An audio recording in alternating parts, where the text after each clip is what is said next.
Hey guys, I'm facing Cowboy Dan. I'm leading Gengar. He led T-Tar. I go for Hypnosis because T-Tar versus Gengar, he probably would have used Pursuit or Crunch, and either way, it's just sort of a bad matchup, or it's just an awkward one. So I do manage to put it to sleep, but I take a massive Rock Slide in the process.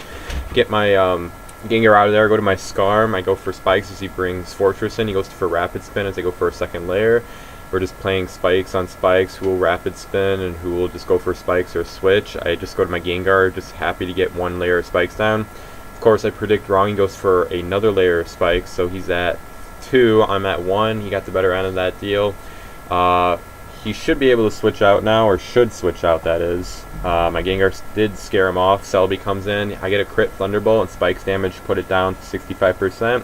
Proceeds to go for Psychic. T-Tar comes in, resists that nicely.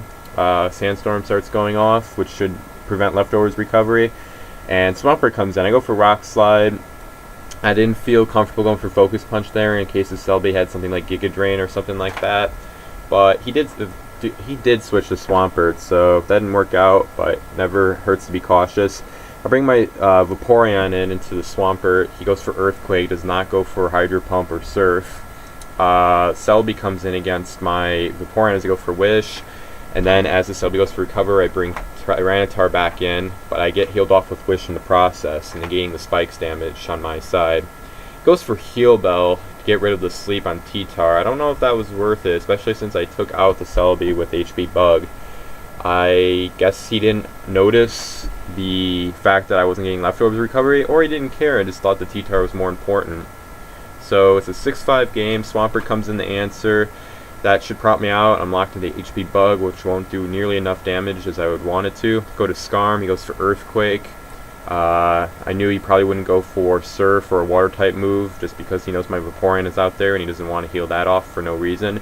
So I knew he was going to go Earthquake. I go to my Scarm. I try to go for Toxic in case he decides to bring something like the T-Tar in, but he doesn't. Instead, he goes to his Fortress, which resisted thanks to its Steel typing. We both switch. We get Gengar on T-Tar once again, which isn't good. I do manage to put it to sleep. I go for Giga Drain. It does not do the amount of damage I wanted to do.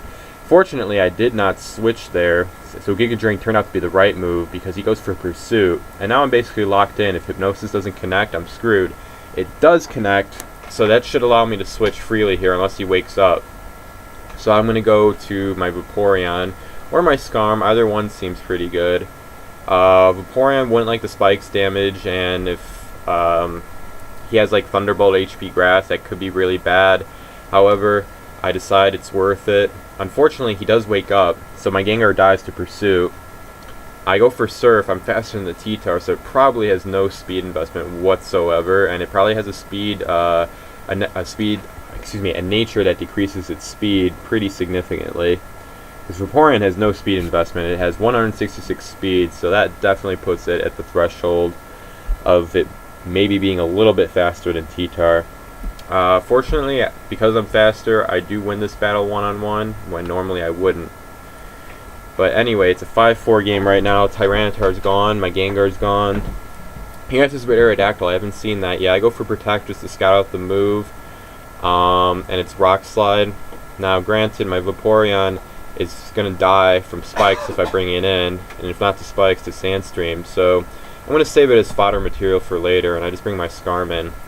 He goes for Swampert. I'm not sure why. I guess I really don't see why. I would have felt comfortable staying in there, unless he was afraid Rock Slide would miss and Surf would come, but I mean, that's perhaps me being a little too cautious. I do fire off my Vaporeon, though, a couple turns later, as the Fortress comes in. We'll see if the possibility of me having Fire Blast or something scares him off. I don't think it will, because he knows by now, I'm sure, that I am Choice Banded, and that should definitely let him know. He brings Swampert in. He didn't want to go for Rapid Spin, I guess. So, yeah. Focus Punch takes him out, 60%, Swampert's down, so it's a 4-3 game. We're going back and forth as far as scoreboard is concerned. Fortress does come in. I could go for Focus Punch again in case he goes for Rapid Spin and do a good chunk to him. But if the fortress is Earthquake and I stay in here, that would just look embarrassing. I'd take a bunch of damage and I wouldn't be able to do any damage in return. So I play it safe. I go to my Scarm. He does go for Rapid Spin, but I feel like the play to go for Focus Punch there was way too risky. We both spike up. He gets the 3rd layer spikes. I get my 1 layer back on the field. My Gengar's still around. Excuse me, no it's not. It's not around, so he can Rapid Spin those spikes away pretty easily. I Whirlwind him out just to scout out what his last poke is, and I do get to see it. It is Gengar, which is a pretty valuable thing to know. It'll help me inform my decisions. I do reveal I have a Blissey finally. I had 2 unrevealed pokes previously, but I have another unrevealed poke, and that's Aerodactyl. He doesn't know I have that. I'm going to keep that knowledge on a tight belt just because having Aerodactyl unknown can make your opponent make riskier plays than he normally would if he knew Aerodactyl was on my side of the field. So yeah, I go for Soft Boiled. He brings Fortress in. I go for Seismic Toss. The fear of explosion doesn't really concern me. I don't think he'll explode here. Just based on the fact that I could switch to my Scarm and that wouldn't be good. I go for Seismic Toss again. Gengar comes in to resist it. That's fine with me. I have Ice Beam. The key here is I just want to damage that Gengar enough so where it'll be in kill range for my Aerodactyl to knock it out. So that's what I'm going to try to do. I'm trying to damage the Gengar just enough with Ice Beam so my Aerodactyl can do its thing. I go for Ice Beam. He switches to Aerodactyl. I'm not sure why. Was he unsure if I had Ice Beam or something like that? Suppose I had something like Thunder Punch, or excuse me, Thunder Wave or Toxic. That still wouldn't be good. So I don't think the Aerodactyl switch was a good thing there. He maybe he was predicting a switch into something, but I'm not sure what. I bring my Scarm in. I'm going to try to go to Toxic. Unfortunately, he gets a flinch with Rock Slide, and he gets another one. So yeah, Aerodactyl kicking in for him as far as Hacks is concerned. Although to be honest, I maybe should have perhaps gone for Rest there, and that wouldn't have happened, but still the flinch, well, never mind, because the flinch prevented me from doing a move anyway, so never mind. I couldn't have gone for Rest or Toxic or whatever move. So yeah, that's a bit of unfortunate luck. I bring my T-Tar in knowing he's locked into Rock Slide. Fortunately, he does not want to play the flinch game anymore. He switches. I go for Rock Slide again. Now this T-Tar has no speed investment whatsoever, and I'm almost certain it's faster than the Fortress, but if it's not, then this opens up the room for him to do his thing with Aerodactyl.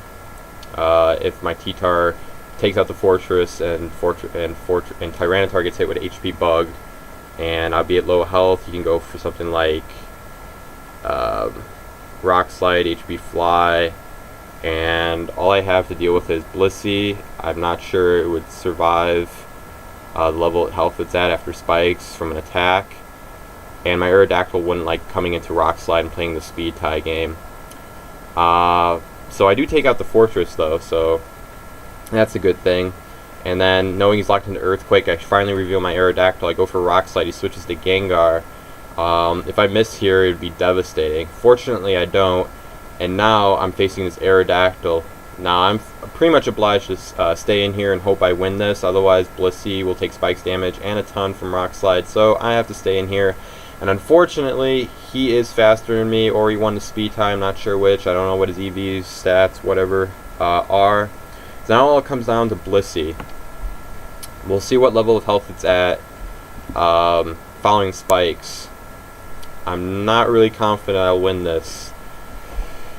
Could go either way. I'm not. Let's see. I'm at about half health. Rock Slide doesn't kill here. I don't want to get a flinch. Okay, I get a flinch. It all comes down to this. Does he miss? Or does he hit? That's what it comes down to. So Ice Beam or Rock Slide. And he misses, so yeah. Fun ending there. But yeah. I don't know what to say about that. I mean, he got two flinches and I got a miss. I I mean, it's a really close game. I mean, it didn't need to be. I think if I had my Scarm, if my Scarm didn't get flinched or anything like that, I could have just gone for Toxic and then gone for Rest and then just stalled him out. And this probably wouldn't have, this close scenario wouldn't have happened. And also, this scenario probably wouldn't have been as close if I had landed Ice Beam in the first place, instead of getting flinched near the end. But it was a close game and I really enjoyed it. I think the only mistake my opponent really made was bringing the Aerodactyl in against my Blissey as it went for Ice Beam. I don't know what else he would expect to happen there. And I think because of that put the Aerodactyl at a level of health where it could have just been killed by anything. And if you hadn't done that, I probably wouldn't have won this game. The scenario was full health Aerodactyl versus half health Blissey. So, yeah, I think that's the mistake that cost my opponent, and I capitalized on it. So I hope you enjoyed the battle, and subscribe, comment, do what you need to do, and see you next time.